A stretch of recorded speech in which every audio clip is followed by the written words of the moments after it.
Hello everyone, I'm Erik Sprowls and I was the director and creator of In Neon. And I'm Ted Froats, Jack DeRay.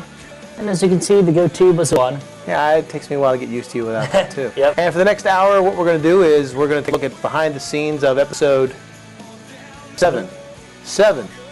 Can't believe it came that far. And take you on a bit of a tour at what we did to make that particular episode come to life. So come on along. You know, I don't think I told you this. I was waiting for this commentary. I have a surprise for you. This is for Ted, and he played Jack. The day of auditions, I watched about 30 people come through, and they were still coming. And I said, "Oh my God, there's no one who can play Jack." And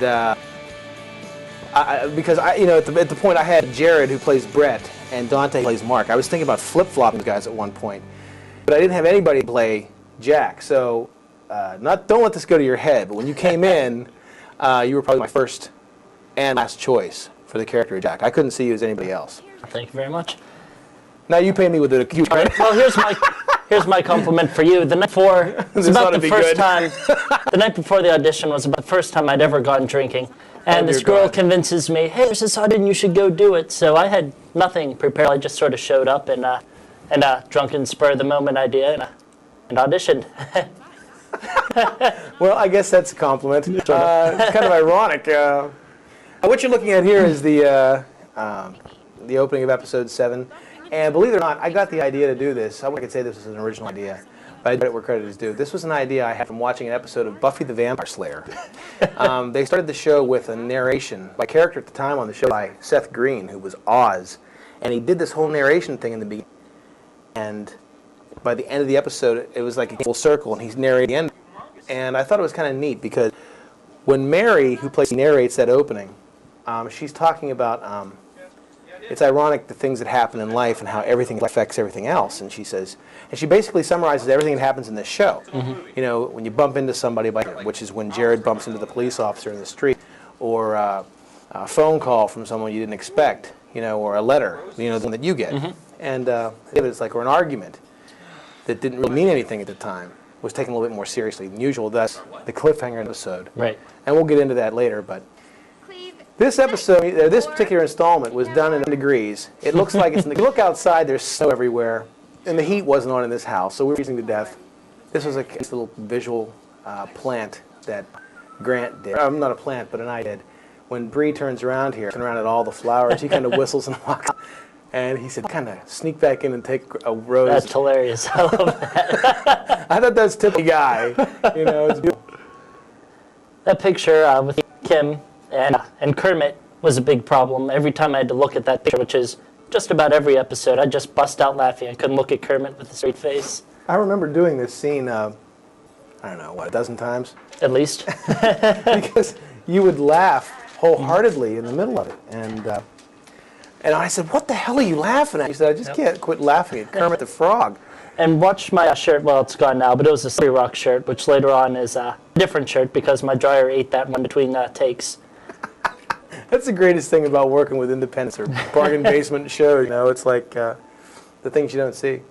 And that's supposed to be a letter that Booth offered you from New York. If you're making the decision, it carries over for a few episodes because it shows how important it is to you as an actor. You know, you're offered a chance. A lifetime to go to New York. You're going to stab your best friend in the back or not, and plays a significant part of the entire series. This is downtown California. This is about, what, 2 blocks from the university, and it's just a gas station. I want to get out of campus. You know, there's a point where you do a lot of stuff in the house and then campus, and want to move on. And I just wanted to have a little outside meeting in the daytime. I liked it because Jared plays Brett, is the big drug dealer in town, or the retired drug dealer, and he knows all the police. And the police have some respect for him, you know, and he has some respect for them, and it's all told in this scene why. The officer's played by Jason Conaway, who I'd worked on in another series called Fright Night Friday that we had produced at the university. It was actually syndicated coast to coast one time. And I want to have a little scene where it was kind of dark. That's why we had this dark shot of the alley. I think it was kind of nice how it took a place in the alley because, you know, Brett doesn't want to be seen with the officer and the officer doesn't want to be seen with Brett, but they do have a mutual respect for each other because over the years you have that kind of thing between opponents, you know? And so for the first time in the show, you realize that when the officer's talking to Brett, you know, Brett's made some bad choices in life with drugs and that kind of thing. He says, you never let it get to your head. And you didn't string out little kids, you didn't use heroin, you know. And at most college campuses like that, you know, as much as, you know, people try to stop it, it becomes a part of life there. The choices you make with should I or shouldn't I not use drugs. And Brett's character kind of became the mother figure of the campus because he would decide who was responsible enough, who was going to try it, and who wasn't. He says, you never let all the problems happen, you know, you're pretty responsible in what you did. But at the end of it, you know, I didn't want the police to seem like it was okay with him. He knew this right here. I don't respect what you've done, Tony, but I do respect the fact you're responsible in choosing your customers wisely. That's why I'm going to be sorry to see you go, man. So the police actually say, you know, we don't like what you did, but if you had to do it, at least you were responsible with what you did. Mm-hmm. So I remember he was telling all these sexual jokes and all these far shots too. Jason Conaway's a real character. Hilarious and a half.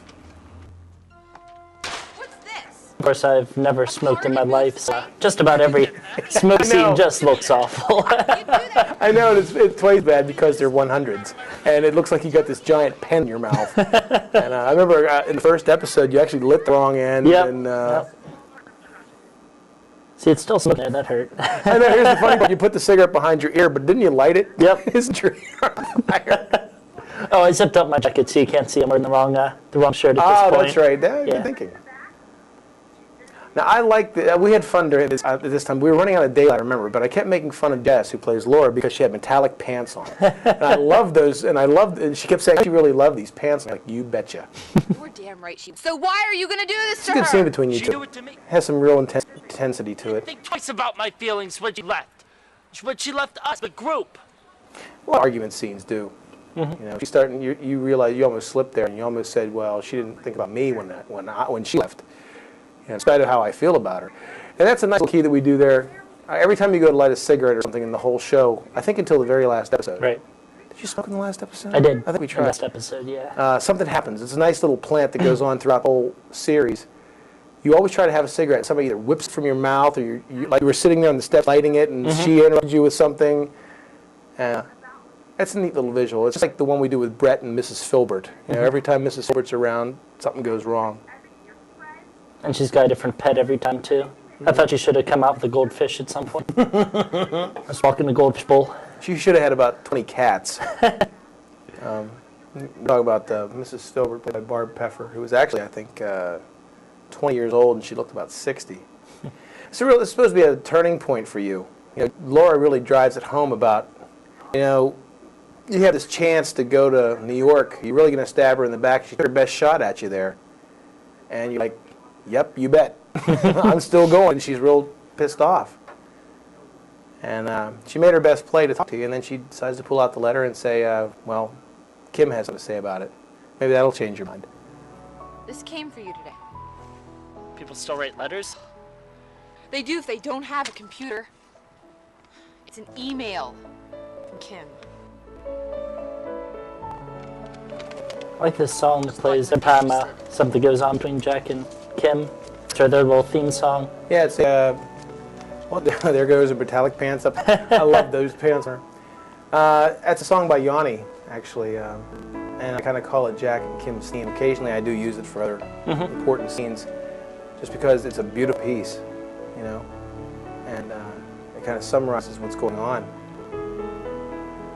Now, I remember the transition here. We were lucky. Some former students of mine, CUTV students, Ryan Kuntz, who we affectionately called Woodchuck, and Mike Cooper, and Sean McCardle, all moved to New York to hit it big. And I called them one day, and they had a DVC camera. I said, could you shoot me some stock footage? So this is actually our second unit now, if you want to talk about it, in New York, who got the shots of the Empire State Building, that kind of thing. And it happened so close. An interesting story is I asked them to get this footage for me on around September 3rd of 2001. And they said, yeah, we'll go out this weekend or next week or something. And, of course, 9/11 happened. And thus you don't see the Trade Center. And Ryan called me a few days after that. He said, you know, the ironic part was we were planning on going on top of the Trade Center to get you some really high shots of New York. And I remember I was speechless at the time, and he said we were planning on going out either the Monday or Tuesday or whatever day it happened, like in that area, not necessarily that day, but in that day or two before or after, and I was, wow, talk about lucky. Yeah. Why is that? This particular scene is shot at the State Theater in Uniontown. It needed something that was not Cal U. And there's only a couple stages here at the university, but you could tell they look like college, you know, theater settings, and I didn't want that. I wanted something that looked more professional, obviously, and we lucked out because the State Theater in Uniontown is in our viewing area, and it's gorgeous. Look at that. The architecture there is just wonderful, but when you use a wide-angle lens and shoot it wide, it also doubles as a, it could be a theater in New York, a small theater in New York. This scene was written by Amber herself. Originally, Kim was not supposed to appear in the entire series. She was supposed to appear in the first episode when she left, and then you have all these storylines that go on in between, and then she comes back in the last episode. I guess I'm kind of revealing the end. Yeah, you gave it away. They're not going to watch it now. Yeah, why bother? I won't tell you what happens, though, but we might have changed it. But Amber wasn't happy because she realized I think she realized how good it was, how it was taking off, and she was a little disappointed that her character didn't have a larger part. So I remember sitting down in countless meetings with her, and she would badger me and tell me she wanted to have her part expanded. And I said, sure, why don't you write something? So she wrote it, and I said, but it's still, you can have your part expanded, but it still has to have the same feel. So you realize there's big things happening. And she was between, really, her friends and seeing her name in neon lights. Right. And that's really the story is about. I don't want to say the story is about her. The title of the story is about her because it's all about the friendship that goes on back home that she's missing out on. You know, she kind of left the nest early to try to hit it big. And she's missing out on all this wonderful things back home. And so she wrote the scene herself about getting an opportunity to leave the country for good to work with Her Majesty's Theater. Is it Her Majesty's Theater? Or Royal Majesty's Royal Theater or something. I can't remember. Amber did a pretty job. The Mom's Queen's Theater. Yeah, she did some research on the internet. She researched Sarah Brightman, the whole Phantom of the Opera perspective, and she worked very hard on this scene. There's some other scenes throughout the series that everybody wanted to take their shot writing. I don't think you did. Did you? I don't remember. It seems like such a blur. I don't think I did. I think I just made suggestions throughout. I know she wrote this one, or the storyline with her character here, and Jess Vader wrote a scene coming up with Mary. In a few episodes, there's a cake fight. Oh, she wrote that? Yeah. I didn't know that. And Jared wrote the closing scene between him and Dante. How about for good? Matt Conrad pulled this off fairly well. When I always thought of Kim and Booth, I pictured him as the devil. You know, and you just can't see him coming. That's why I wanted him in white all the time. You know, because they always say, you know, the devil has many forms. The kind you fear the most is when you don't see him as the devil. Well, he's offering her really brass monkey, you know, all this stuff saying, you know, here's all these opportunities. All you have to do is screw your friends over and say, see ya, you know. So it's really worth doing this at the sacrifice of all your friends, you know. This could be something really great for you. And he says, you know, now you have a chance to leave the country for good. But of course, she's thinking of you. Of course. How sweet. And this leads into a dream sequence, which isn't in this episode, but one of my favorite scenes, and the last scene that I ever shot. I really like this scene, too. The music's familiar, but it was just perfect, I thought. I mentioned the name Neon Lights in 2 episodes out of the whole series, only twice, but I thought it was appropriate right there. You know, this is the 7th episode along, so we kind of need to, like, a little bit of a relaunch to keep everybody in perspective of what the whole story was about. Because she's missing out on everything back home. You know, that's the whole point there.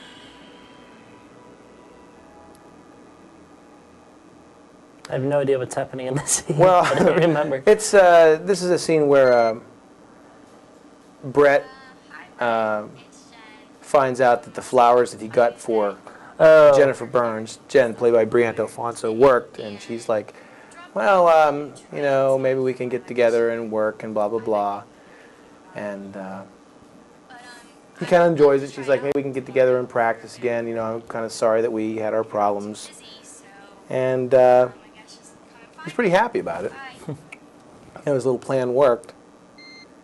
And it's another thing I do in it's a little thing I do in all the movies. The Steeler poster off on his left, I always put something about the Steelers in every episode. You just got to find it. You know, Hitchcock has his cameos. Right. And, Spielberg and the Shooting Stars. right, and Frank Capra with his bird. I can't remember the name of his bird. It's a crow that he put in his movies. So then he comes downstairs and he thought he'd made some progress, and it turns out she's on the phone with her boyfriend, and she's saying how much she really misses her boyfriend. I know, I can't wait to see you either. But the thing, Oh, go ahead. no, go ahead. When I first read the first episode before I'd met any of the cast, and I read the role of Brett, I pictured this really small, wiry Italian guy or something like that, and I saw Jared, and I thought, oh no, this was horribly miscast. And then when I saw him, it's just incredible actor, definitely the best that I've ever personally met. So I was really impressed with the Jared did a way really he good. handled everything. He did a really good job. Very impressive man. He's working in Hollywood now. And we were just talking about this before we started the commentary. He got a bit part in Charlie's Angels 2. He's very talented. He'll go places. I can just tell. So, but what the scene is that you don't understand is whenever he came and he saw her on the phone, he couldn't see her face. And she's kind of going through the motions of like, yeah, I really miss you too, and yeah, blah, blah. And then when he leaves, that's when she holds up the flowers and says, but it's the little things that count, because that's one of the flowers that he had gotten for her. And she's starting to cave, basically. And this scene here, I have no idea what I'm reading. It's definitely not, like, I have no idea what's going to be playing in the background. I'm just reading this blank piece of paper and thinking. I remember whenever we were shooting stuff with you, it'd be like, you have to walk around like Bruce Wayne all the time and brood. And Look at my shoes. Look at your shoes a lot. Yep. And I remember I laughed. I was walking down the street. Now, you can't really tell here. I remember laughing because as you're brooding, walking around, I thought of an episode of Friends where Joey Tribbiani tells Rachel how he has the smell the fart acting. Did you ever hear about that? No. And she says, what? The smell the fart acting? What's that? And he says, you know, it's like when somebody says something really intense and he kind of goes, you know, and he looks up in the air and smells, breathes in a heavy sigh like, what was that? You know? So I remember we used to have this joke between you and I. It's like, just sit there and look at your shoes and brood. Yep. And this was kind of I couldn't find a crew this night. So what I wanted to shoot it at night because it's a transitional scene. And we didn't have any lighting. You know, we had nothing because it was just you and I, if I remember correctly. Jack, I know that And chasing your dreams. Amber actually, her voice, if you listen to it, Chase them, no matter what I've done. is kind of echoing. And I had her read that in a stairwell. So it would sound like, oh, Jack, I really, really, really miss you. She read it in the stairwell outside of my office. And I think what I do remember what you're reading. You're looking at a letter on the left. The gold one is a letter we got from CUTV. We did a Santa Claus show here. It says, Oh, yeah. come now and send your letter to the Santa Claus show. And I think on the left... Is that a copy of the script? I think it might be a part of the script. But, like, what I was supposed to... Like, Kim's commentary isn't actually on the script. It was written later, so I still had no idea what I'd be looking at. I got a couple of shots of California's campus there. I was unsure about this transition because basically, unless you've really done cinematography or filmmaking, you know, it's all in your back. But fortunately, it was just light enough where you could see the clouds spin around for a transition, so it kind of goes up. And when it comes down the other side, there's a gymnasium over there where we pick up the basketball game. I wish it was lit a little bit better. It's my cell phone. People want to talk to me. I'm a busy man. But it transitions to the basketball court. I really wasn't sure about if it would have worked or not. And of course, there was no snow outside, but at the end of the episode, horrible snowstorm. Huge blizzard hits in about 20 minutes. This is actual footage of a real basketball game at California University. The gentleman there you saw was actually Coach Brown, who's the coach of the Vulcans here. And we shot this at halftime of a ball game because we ran over the lines real quick because we realized you have 15 minutes to do this shoot between these two. Both reverse angles, but you can't lose the crowd, and you can't be distracting to take it away from the game. So at halftime, we shot this scene with one camera, back and forth, very briefly, and they had to have their lines down. And the athletic director of California University wanted to have a cameo. He was bugging me for a cameo in the soap opera. His name's Tom Pucci. Great guy, very funny. And just when they get up to leave, you'll see him briefly seated between them. And there he is. And he was like, that's my big part? I'm like, well, you know, because during the whole scene, he was actually standing there looking at the camera. I said, I can't use this, Tom. Why? Because you're looking right at me. You know? So as they do in all soap operas, you know, they go out of the gymnasium, which actually here is our student union building, just because we wanted to have it lit. It was easier to do. It's right out back where CUTV is located. And as all soap operas go, you know, you have your people get together, and then but you got to break them up. You got to break them apart. The best thing about soap opera is intensity before the kiss. The finale is the kiss. You know, when they're all together, who cares? You know, so we had to create some tension between these two. That was building for a while. You know, you had people looking at Mark saying, well, do you really want to be with her? I mean, she's been around, you know, basically saying she's a whore. You know, and then you look at her and you say, well, do you really want to be with Mark? I mean, he's blind. So in a couple episodes prior to this one, you know, we showed her at the library and people staring, and then you showed him and he's wondering, well, there's a rumor out there, and it was supposed to be a running joke in the script, but it became so funny and we used it so often that I didn't realize it, that she dated the basketball team. You know, and it became like a joke, but we've used it 3 or 4 times throughout, so I thought that's kind of like what we wanted Laura to be, you know. Maybe she did date the basketball team, like the whole team. You know, that's kind of funny. So this is really a transitional scene that we needed to break these two up. And it starts off fairly innocent, but it develops into an argument that neither one can take back. We were shooting here this night. If you look in the background, there's a couple of dorms. One of them is McCloskey Hall. It's the one over to the left of her right there. While we're shooting, this is probably about, well, we shot from about 10 o'clock till 2 o'clock in the morning on this one. There's always one drunken idiot, you know, who's hanging out the window saying, ha ha, you suck! You know, ha ha, oh, you suck! And, you know, you're trying to shoot a scene, and they're supposed to be really into the argument or very tearful or whatever. And then you have some big fat guy sticking his butt crack out the window saying, hey, CUTV! You know, so we had to call security on him just because we couldn't get anything accomplished. They kept, you know, and this went on for 4 solid hours. I'm like, isn't this guy ever going to pass out? You know? Yet. I thought they did a pretty good job of being. I think everybody was. And Jess was definitely my favorite of the actresses. They all did well, of course. They did really good jobs. Yeah. A lot of people questioned the casting I had for the certain scenes in this. I think everybody did a pretty good job. There were some that I thought were really outstanding. Like me. Like you, of course. What is it you sign whenever you email me, your favorite actor? Yeah. But there are some that just weren't polished. But you know, when you deal with a no budget production, and no one's paid for it, it's all supposed to be fun. And About me? You're worried about yourself. yeah, it's a student production. They're supposed to be learning here. So I mean, this is like see that window up there, the guy moving around? That's him, Mr. Fat Guy. He's the one who stuck his butt out, and he says, "Hey, look at me." You know. Sure it wasn't Dustin? I think that's his dorm. Might have been. Dustin's one of our crew members. Loaf Nut. Yeah.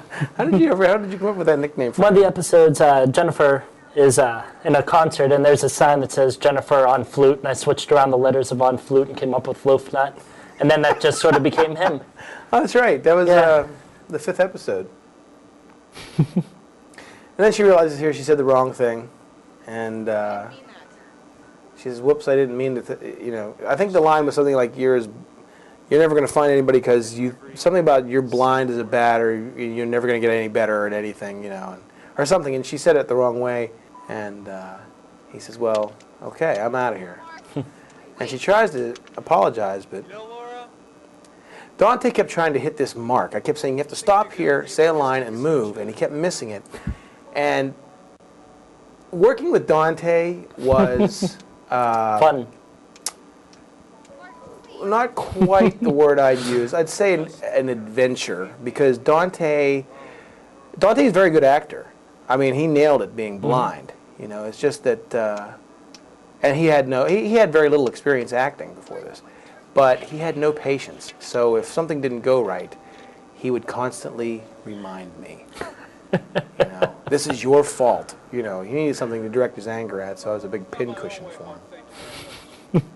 But I think these two had chemistry on the show. Jess seemed to have chemistry with whatever scene she was in. You had good chemistry with her in a couple episodes with the kiss at the door and the argument scenes. She's a very good actress to work with. I don't want to say the best. Right. One of the best that I've had a chance to work with. She's done a really good job. And she always comes prepared. And she's light. She's late. She does come to shoots not late. The latest, though. No, definitely not the latest. That award definitely goes to Amber, who plays Kim. But days late. Like, it's all right, we have a shoot on Tuesday at 1 o'clock. We'll see you on Friday. This episode here, I'm sorry, not episode, this scene here, I don't think was in the original script, because I remember seeing this long after it was produced and put out there, and I loved it because I hadn't read it in the script. This whole scene's just hilarious. It's kind of funny because you look in the background, the TV's just on the fritz, and that's really what that TV's doing. This is like the definition of a hick bar. This is another college bar in town. We did a scene in here with you before. Right. It's supposed to be like the local hangout bar for you guys.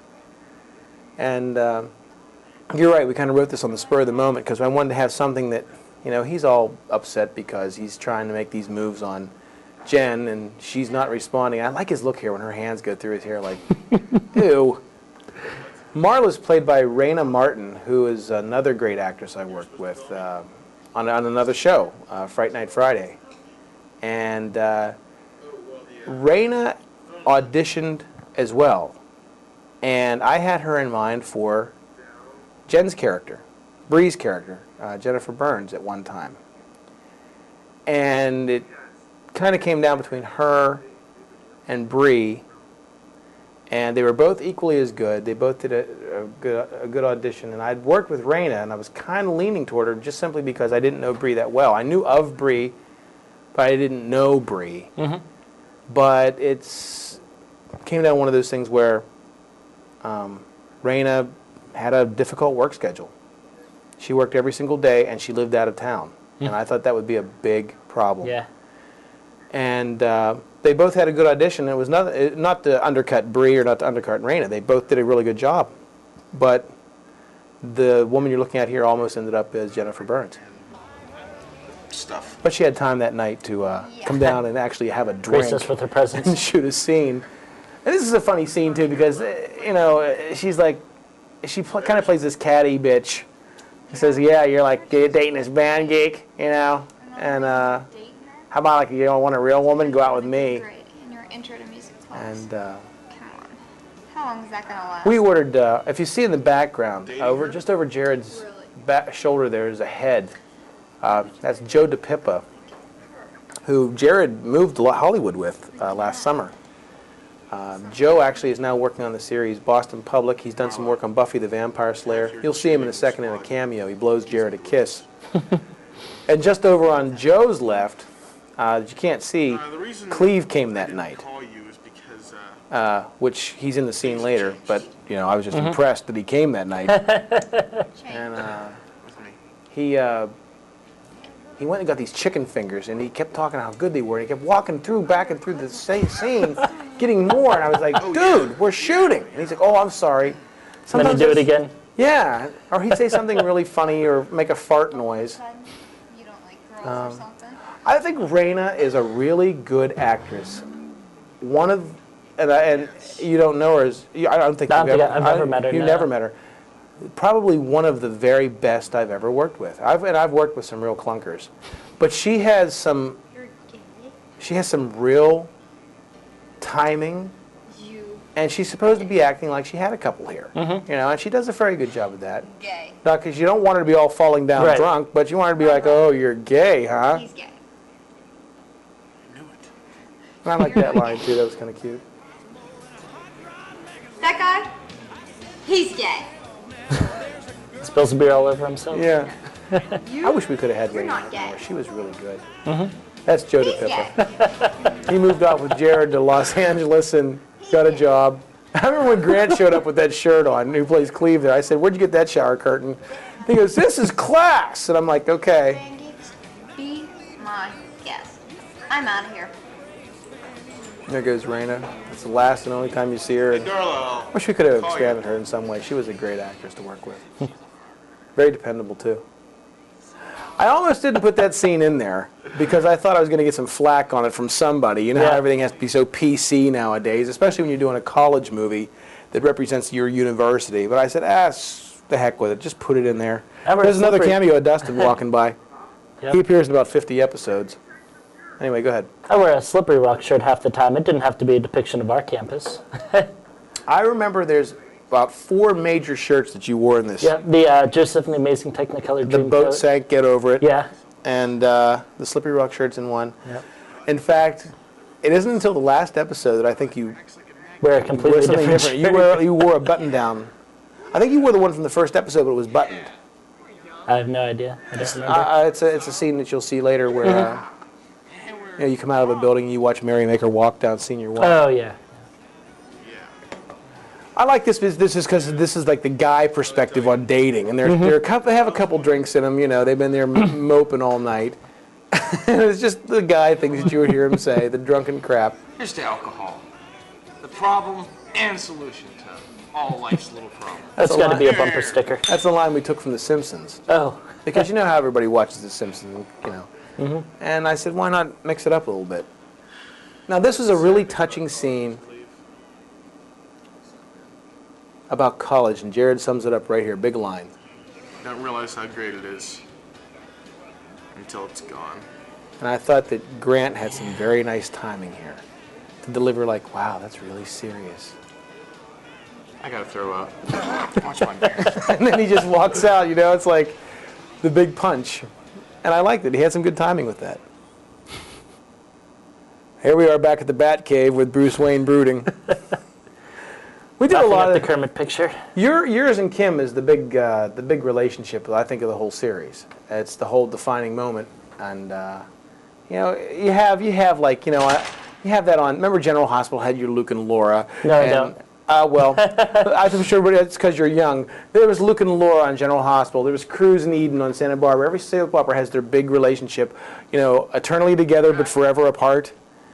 And that's you. Now, I always saw Bill Bennett as a professor I had when I went to school here years ago. He ran the California Times at the time. And he was one of the few, when I originally wrote in Neon, when it was graduate school, that I envisioned as the character I wrote it for. And so whenever I wrote Dr. Ettling into this script years ago, before I even knew you or anybody, I said, he's Dr. Ettling. You know? Michael Slavin come along as Filosi, and he does it really well. You know, he can play the badass to the hilt, but I think Bill is the only one here that was actually in the original cast. In the original cast, yeah. And I like this scene too because you're a little confused. You know, you finally admit that what your problem is. Have you ever had a decision you had to make? Bill kind of sits down and says the fatherly advice. Regional theater, some shows in New York. One day he got a call from an agent. We went back and forth on this for a couple hours this day on what movie that they should be referencing, because how old is Dr. I've forgotten his name, but how old is Dr. Edling. Thank you, Dr. Edling. That's the greatest. I remember at the closing party. Remember, I'm going to have a trivia quiz, and whoever wins the trivia quiz gets the movie poster of the show. Because everybody's like, I don't remember even my character's name. Who did I play? I'm like, oh, that tells you how great they. But I think it's a neat little story because he tries to screw your head on straight by saying, you know, there was one time a gentleman I knew who was in your similar situation, had a chance at stardom, and thought, well, you know, maybe there'll be another chance when the wheel goes round, and I'll take another shot. And the wheel didn't go around. Mm-hmm. And the point I wanted to make in this scene was, you know, he gets your attention like, well, what'd he do? You know, and he's speaking about himself. You know, that, you know, he was, you know, it's all fictitious, of course, but in the story, he was up for the character of Norman Bates. Mm-hmm. And in 1960s Psycho, 60, and had a chance to work with the master of suspense. And he said, well, you know, I'm not going to do it. I'll be another chance. And he doesn't really say that it was him that did it. He's trying to get you to think, mm-hmm. you know. And I remember when I showed this to my parents, I was very disappointed. I said, what'd you think about that? He says, well, it's a shame that he couldn't help out that guy. I said, what do you mean? He says, well, he's telling this story about the guy in Psycho, and it's a shame he couldn't help him out some way. I said, Mom, he's the guy. Oh, I just didn't understand that. He says it, doesn't he? Or maybe he doesn't. He kind of implies it when he says... Because I say, is that a true story? But I don't know. I don't remember if he says it or not. Well, he kind of, you know, the scene goes on, and finally, you know, he screws your head and says, you got to take that chance. But right here he stands up and the mood changes, but he didn't have such a bad life. The guy went on to have a wonderful family and a home. And married, wonderful family, loving wife, beautiful children, fine, gorgeous home, pretty much everything a man would want. So he says, you know, life isn't so bad. Except, you know. And here's just the big remember, line. Jack, the only regrets you have in life are the risks you'd ever take. I think that's the big line of the soap, too. That's the repeated line of mm-hmm. Is that a true story? You decide. And he says, you decide. Meaning, when he leaves, this is a story you need to figure out for yourself. You know, now you decide, what are you going to do? Mm-hmm. You know, and you're like, thanks for all the help. You know, I might as well just, you know, give myself a paper cut and poured lemon juice on my arm, you know. So you have a lot of decisions to make. You know, he came in, he filled your head with some ideas, and out you go. We really do need to find another wardrobe for you. I only own like 4 or 5 shirts. This is a new one. The one you have on now? Yeah. Now the funny thing about Mary is, I always called it the joke, something about Mary. Her hair would change constantly. It was either short, red, pink, blonde, long, you know, curly. You know, in the next episode you see her, it's all really tight curl. And she has some good moments where she acts too. I mean, she gives that look like, what are you doing? This is about creepy and a half. Michael Slavin delivers this really nice. He's good at being evil. I mean, he's got a lot of theater background. You can tell. You know, he comes on to her and he's like, gets shot down. Now he's a little pissed. You know. And she's a little like, well, what are you going to do? Very uncooperative student, Cindy.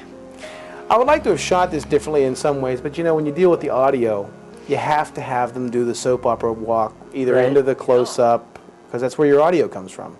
A lot of over-the-shoulder stuff. You know, I wish we could do that kind of stuff where you swing the camera and have your own Foley system, but... I wish I had a pony. we could have wrote you one in. Why don't you just think... Check his horseback riding to think about things. This is a good scene, too, because he's kind of alluded to the fact that, you know, if you have sex with me, maybe I'll do something for you for the last few episodes, until finally this is the one where he says, I'm tired of screwing around. Mm-hmm. You know, this is the way it's going to be. If you want to, you take me up on it, and I'll give you an A. If not, I'm going to fail you. And, you know, you hear about sexual harassment cases in the news all the time, and that's what I wanted to do in this one. You have some real prick. Hey, look, it's snowing now. There it is. Jared did a good job at this when he came in. He actually made this song up. Delivered it pretty good. And then we said, hey, how about if we drop the keys, and as you bend over to pick them up, your head hits the door, and it's open. Now, when he goes in, that's all he was supposed to do. We kind of cut. But then he came out and he ad-libbed this next part. Where's my keys? Because he forgot his keys. Now, I thought this was hysterical. I was looking for you.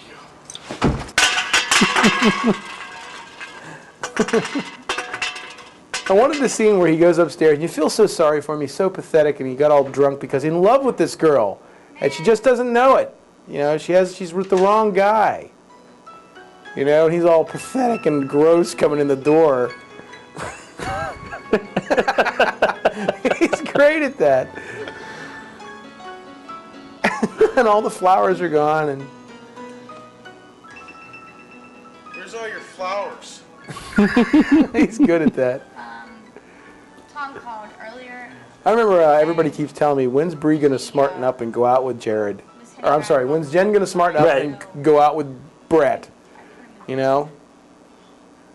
Tom's a loser. You know? Now this is kind of funny. He gets all drunk and he says, well, he's not so great because, you know. Oh, yeah. I remember Can he do this? And I remember when we first did this, the first couple takes, he'd go to juggle, and it just looked really fake. You know. And the first time he actually caught them. And I was like, no, dude.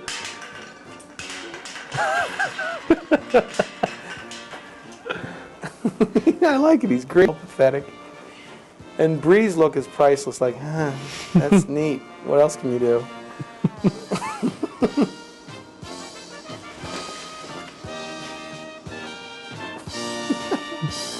That's great.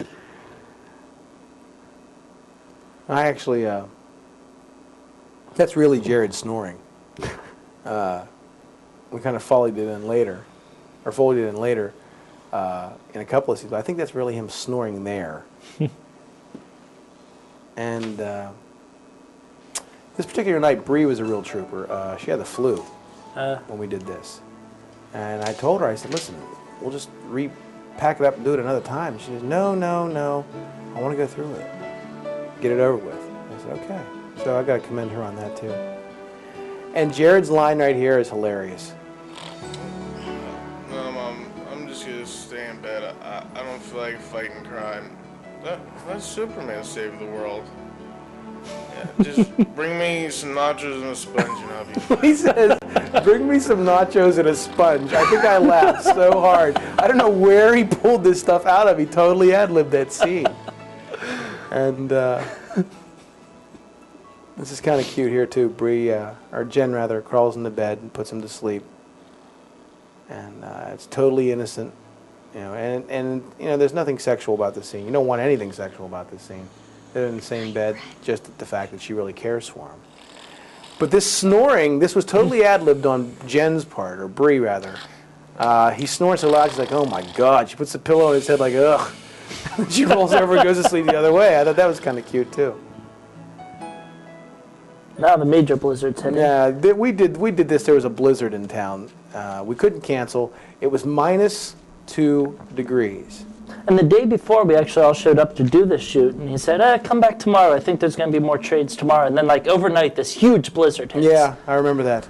And actually, I like it with the snow. It's more. It makes it look more desperate, you know. And Jess wore the sweater. You know, she's all pathetic, drinking her wild turkey. And I think that's. She said that was apple juice. I don't believe it. Yeah, well, you know, it was -2, yeah. and I wish I would have had some of it that night because it was so cold. And there's no train schedule for a train to come by here, so we would literally, remember, we would actually, we would say, okay, places, we do our bits without the train, but if a train were to come by and somebody heard it, we'd say, okay, set A, or whatever. I don't remember what the hell. What side the train was coming on, and we'd try from different angles. And we'd instantly move. and shoot it with the train in the scene. And, you know, we'd intercut it all together. We had one camera, so it's tough to pull off something like that, especially when you don't have control of a train coming by. You don't know when it's coming. And also with all the snow and the ice and everything, every time I'd go running to save Laura, I'd slip. It was just... Yeah. I'd go tumbling to the ground every time I was trying to play the hero. I actually had one of the university administrators, not in this episode, it's the next episode, when the train comes by and you guys are... Well, I'm sorry, no, it was this episode. She's on the tracks, and he's like, "What are you thinking?" I'm like, "About what?" He says, "You've got her standing out on the train tracks with the thing coming by." I'm like, no, you don't understand. It's not real. I said it has to look real. It's a fake train. It has to look real, or else people are going to say it's fake. You know, it has to look real, or it's a TV show. You know, and basically, you know, Laura's whole life has gone to hell, and she's lost, you know, her man, and she has psychological problems from something that happened to her when she was younger. And she's really not over Jack. Yeah, that's why you're the hero here, you know. And she wants to kill herself. And we hadn't dealt with anything dark in Neon. Everything's been very light, very Three Musketeers-ish with fighting. And well, except for, you know, Jared. Right. Jared was stabbed and he was in the hospital, and that was kind of serious. But we never dealt with anything suicidal, you know, showing the darker side of one of our characters. And I thought Laura was the perfect one to do this with. And we only had, like, it was so cold, we didn't have a variety of shots to choose from, so we kept intercutting between that thing, the train, and you. You know, so there's not a whole hell of a lot to use. So at the end of it, we kind of slowed it down with slow motion. Yeah, that wasn't Mary's Cindy's commentary throughout. It wasn't in the original script either, which I liked how that was added in there as well. Really added to it. It was kind of nice, and Mary does a good job. And Laura, Jess at the time, asked me, "Why didn't you use me?" And I said, "Well, it's not about you. We're narrating it about you. The character, if the character narrates it, then the character's learned the lesson." Right. Cindy's playing the one. And you know, right, that Laura survived then, because this is a cliffhanger. But with Mary talking, you'll know who, if anybody, survives this. Something my parents were saying too, "Go get her, Jack!" I felt the same way. I was like, I am way too close to her. Yeah. I could just walk over, sort of shove her down, and walk back to where I'm standing, and the train won't come yet. But you also have to think about it too. Nice ending here. See what I mean. And we always end with a cliffhanger. But the thing is, you know, you always have to end like, you know, everybody says, "Well, why don't you go get her?" You know, there's a freaking train coming. Put yourself in the real position. Okay, there's a train coming, and now picture yourself there in real life, and it's speeding down. Are you going to be that quick to go run onto the tracks? Anything could happen. You could slip, you know. As I did. And as you can see, there's Mary's hair change. A lot of things happen in the next episode. This is one of my favorite scenes, too. Oh, the Phantom of the Opera? Yep. A lot of things happen in the next episode, too.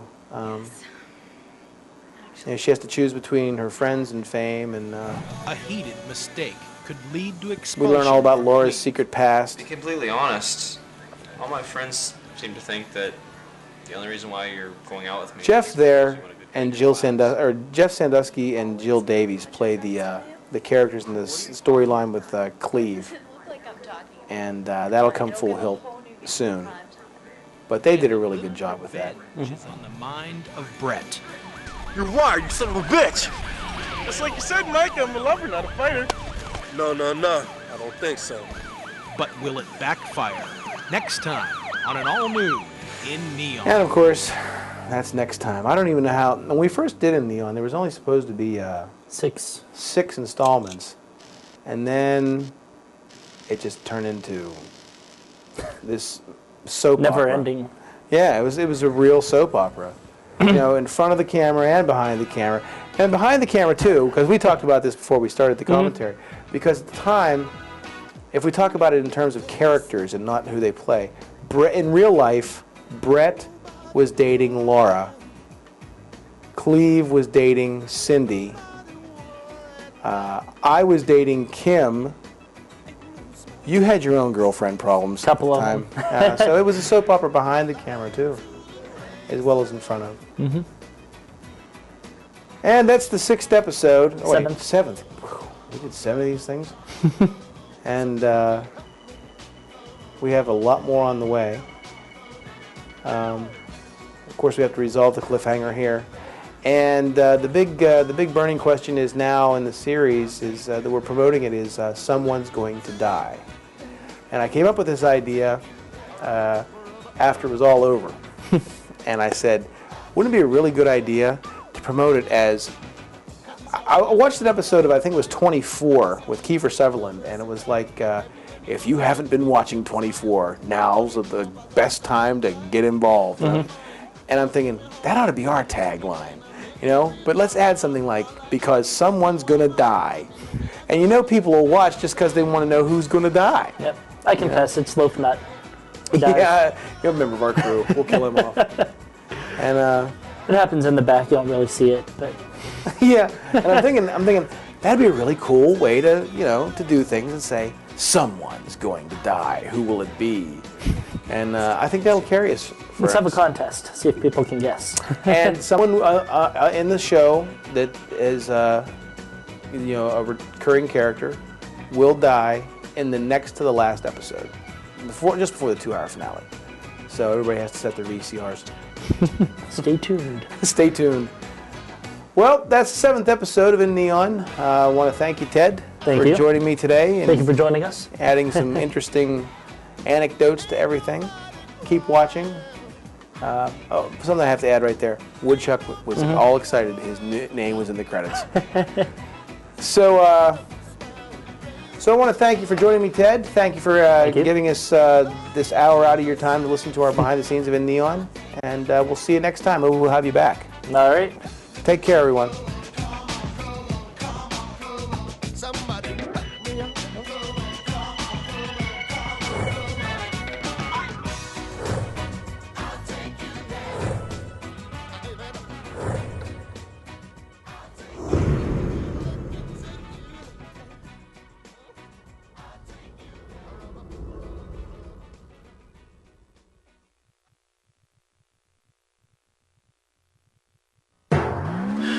You know the sad thing about college is, Cleve? What's that, man? You don't realize how great it is until it's gone.